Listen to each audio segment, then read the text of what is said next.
Kahapon may dumating na delivery galing sa YouTube.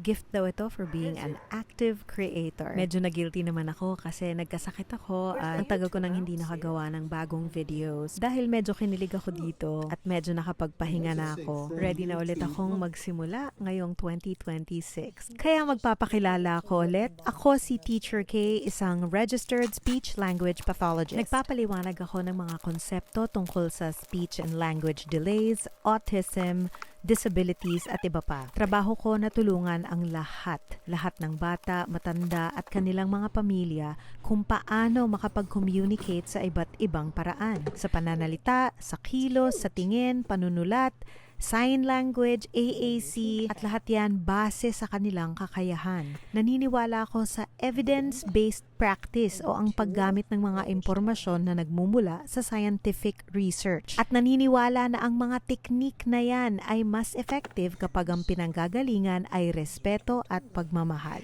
Kaya kung ikaw ay isang magulang o caregiver na nalilito at puno ng pagdududa kung ano pa ang pwedeng maaaring gawin, kung ikaw ay isang professional na ready ng pag-isipan ng mas makatao at mas makabuluhang practice, welcome kayo dito. Bagong taon, magbagong buhay. Kaya Happy New Year! Happy talking! Mabuhay!